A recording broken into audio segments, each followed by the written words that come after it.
పూరా లోకల్. కళ్ళు దొబ్బినాయి ఇంత చూసినా. అవును, మీడియాలకు కనీసం అన్నా ఇప్పుడు మాలాంటలో రాజాబాయంటలో వాడు వీడంటే ఇలా మీడియా మొత్తం గొంతెత్తి మమ్మల్ని తిడతారు.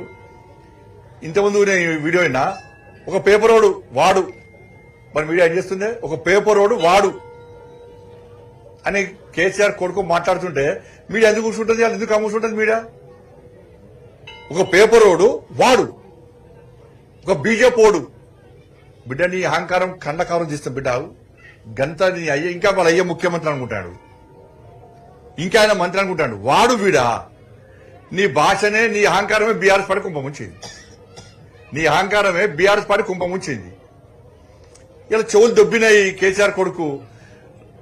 అసెంబ్లీలో ఏ రోజన్నా వీళ్ళు 6 గ్యారెంటీ గురించి మాట్లాడారు, కొట్లాడు వాకౌట్ చేసిరా? వీళ్ళు కొట్లాడారు ఎప్పుడైనా? 2500 గురించి మాట్లాడింది నేనే, మాట్లాడలే అంటాడు. 4000 రూపాయల ఆసరా పెన్షన్ గురించి మాట్లాడింది నేనే, మాట్లాడలేని కానీ చెవులు దుబ్బినా కళ్ళు దుబ్బినారు. రైతు భరోసా గురించి లెక్కతో బయటపెట్టింది నేనే, మాట్లాడలేదంటున్నాడు. 4000 రూపాయల నిరుద్యోగ వృద్ధి గురించి మాట్లాడింది నేనే, మాట్లాడలేదంటున్నాడు. 2 లక్షల ఉద్యోగాల గురించి మాట్లాడింది నేనే, మాట్లాడలేదంటున్నాడు. ఇక కళ్ళు దుబ్బుతో ఏం చేస్తాం మనం? ఎస్సీ గురించి మాట్లాడింది కొట్లాడింది ఎవరు?